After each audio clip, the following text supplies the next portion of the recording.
देखो तो यहाँ क्या हो रहा है। यीशु दर्द के मारे कितना तड़प रहा है। उसे सूली पर चढ़ाया गया है। उसके हाथों और पैरों पर कीलें ठोंकी गई हैं। लेकिन कोई यीशु के साथ ऐसा क्यों करना चाहेगा? वह इसलिए क्योंकि कुछ लोग उससे नफरत करते थे। जानते हैं कौन? एक तो वह दुष्ट स्वर्गदूत शैतान था। उसी ने आदम और हव्वा को परमेश्वर की बात न मानने के लिए बहकाया था और उसी ने यीशु के दुश्मनों से यह भयानक काम करवाया।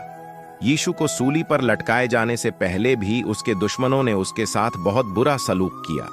याद है कैसे वे गतसमनी बाग से उसे पकड़कर ले गए थे। वे कौन लोग थे? यहूदी धर्मगुरु। फिर क्या हुआ? जब यीशु को धर्मगुरु पकड़कर ले गए तब उसके सारे प्रेरित भाग गए क्योंकि वे डर गए थे। लेकिन प्रेरित पतरस और यूहन्ना ज्यादा दूर नहीं भागे। वे कुछ दूर जाकर रुक गए और फिर भीड़ का पीछा करने लगे। वे देखना चाहते थे कि यीशु के साथ क्या किया जाएगा।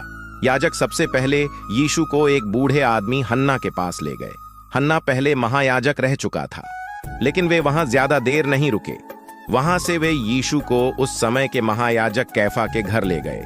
कैफा के घर में बहुत से धर्मगुरु जमा थे। वहां यीशु पर मुकदमा चलाया गया। यीशु के खिलाफ झूठ बोलने के लिए कई आदमियों को बुलाया गया। वहां हाजिर सारे धर्मगुरु कहने लगे यीशु को जान से मार डालना चाहिए।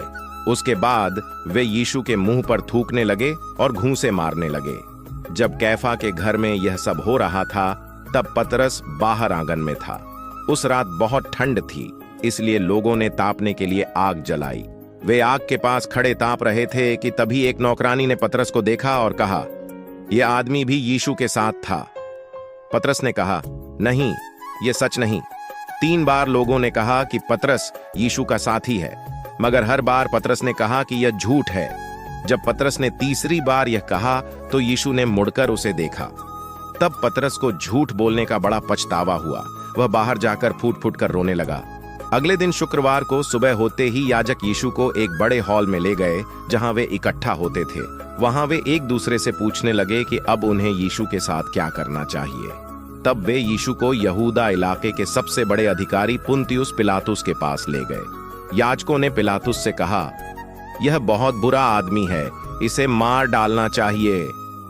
इस पर पिलातुस ने यीशु से सवाल जवाब किया। उसके बाद उसने कहा, मुझे तो इस आदमी में कोई बुराई नजर नहीं आती। तब पिलातुस ने यीशु को हेरोदेस अंतिपास के पास भेजा। हेरोदेस गलील इलाके का राजा था, लेकिन वह यरूशलेम में रहता था। हेरोदेस को भी यीशु में कोई गलती नहीं मिली, इसलिए उसने यीशु को वापस पिलातुस के पास भेज दिया। पिलातुस यीशु को छोड़ देना चाहता था, लेकिन यीशु के दुश्मन चाहते थे कि पिलातुस यीशु के बदले किसी दूसरे आदमी को छोड़ दे। किसे? बरअब्बा को, जो एक डाकू था। अब तक दोपहर हो चुकी थी। पिलातुस यीशु को बाहर सबके सामने लाया और लोगों से कहा, देखो तुम्हारा राजा। लेकिन प्रधान याजक चिल्लाने लगे, इसे यहां से ले जाओ, मार डालो इसे, खत्म कर दो इसे। तब पिलातुस ने बरअब्बा को छोड़ दिया और यीशु को मार डालने का हुक्म दिया। शुक्रवार की दोपहर को यीशु को सूली पर चढ़ाया गया। यीशु के दोनों तरफ एक एक मुजरिम को भी सूली पर लटकाया गया। उन्हें भी मौत की सजा मिली थी। उन्हें तस्वीर में नहीं दिखाया गया है। यीशु के मरने से कुछ ही समय पहले एक मुजरिम ने उससे कहा, हे प्रभु, जब आप अपने राज्य में आएंगे तो मुझे जरूर याद कीजिएगा। यीशु ने उससे कहा, मैं तुमसे वादा करता हूं, तुम मेरे साथ फिरदौस में होगे। कितना बेहतरीन वादा! क्या आपको मालूम है यीशु किस फिरदौस की बात कर रहा था? जरा याद कीजिए, परमेश्वर ने शुरू में जो फिरदौस बनाया था वह कहां था? जी हां, इसी धरती पर। जब यीशु स्वर्ग से धरती पर राज करेगा तो वह इस मुजरिम को भी धरती पर बने फिरदौस में रहने के लिए दोबारा जिंदा करेगा। यह जानकर हमें कितनी खुशी होती है ना?